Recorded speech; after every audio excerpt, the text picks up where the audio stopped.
Selamat pagi saudara-saudariku yang terkasih dalam Yesus Kristus. Kita berjumpa lagi dalam renungan harian Jalan Hidup Katolik.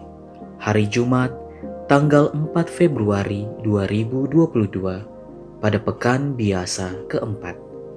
Selamat mengikuti. Menjadi murid Kristus sejati adalah sebuah proses yang tidak mudah.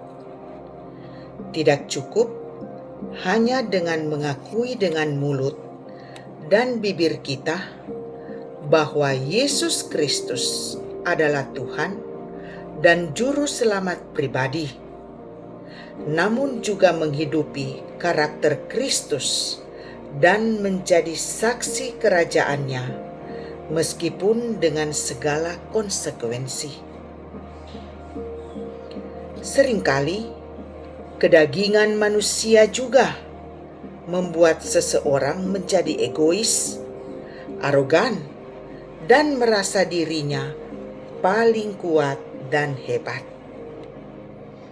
Namun, hanya orang yang berjiwa besar yang bisa menerima keterbatasannya dan mengakui dengan tulus bahwa sehebat apapun kita, masih ada orang yang jauh lebih hebat daripada kita. Tidak menjadi jaminan bahwa pendidikan tinggi dan status sosial yang terhormat membuat kita berjiwa besar dan memiliki kekuatan serta keberanian menjalani hidup. Dalam bacaan pertama, Putra Sirak menampilkan nubuat Nabi Nathan tentang Raja Daud. Bagaimana seorang Raja Daud sangat dihormati dan dinaungi oleh Roh Allah. Nabi Nathan sendiri memberikan pujian kepada Raja Daud, sebab berserulah ia kepada Tuhan yang Maha Tinggi, yang memberikan kekuatan kepada tangan kanannya, sehingga Daud merebahkan orang yang gagah dalam pertempuran, sedangkan tanduk bangsanya ditinggikannya. Secara mata manusia, sepertinya tidak mungkin bagi Daud dengan tubuh yang kecil dan usia yang masih muda mampu mengalahkan musuh yang kuat. Namun Daud adalah seorang yang setia dan tahu dengan pasti bahwa sumber kekuatan yang dimilikinya adalah dari Allah sendiri, sehingga ia pun begitu dikasihi Allah. Bacaan Injil menceritakan pula bagaimana seorang abdi Allah yang setia melayaninya harus meninggal dengan cara yang sangat tragis karena keberaniannya menegur seorang raja. Ya, Raja Herodes merasa tersinggung karena pernah ditegur oleh Yohanes. Tidak halal engkau mengambil istri saudaramu. Karena itu, Herodes menyimpan dendam terhadap Yohanes. Herodes, Herodias, dan putrinya melihat hidup sesama sebagai permainan, sehingga tarian hiburan menjadi tarian maut. Kepala Yohanes Pembaptis menjadi pengganti kebenaran, wujud bayang-bayang salib Kristus, Sang Juru Selamat.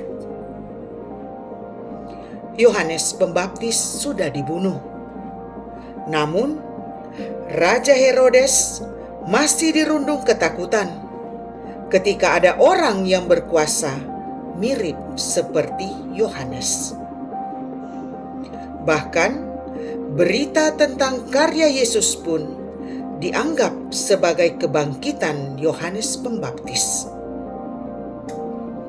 Itulah bukti nyata betapa mengerikan dampaknya ketika seseorang masih dikuasai oleh keegoisan, sakit hati, dan dendam. Ia akan tetap curiga, merasa terancam, dan penuh ketakutan dalam hidupnya, bahkan sekalipun musuhnya sudah mati.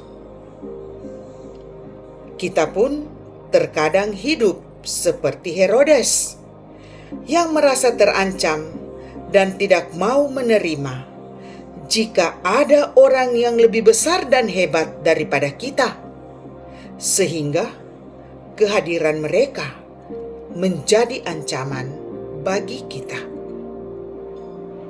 Maka, lewat bacaan hari ini, kita semua diajak untuk hidup seperti yang telah ditunjukkan oleh Daud, yang menyadari penuh sumber kekuatannya dan juga memiliki semangat serta kekuatan melayani sesama seperti Yohanes Pembaptis.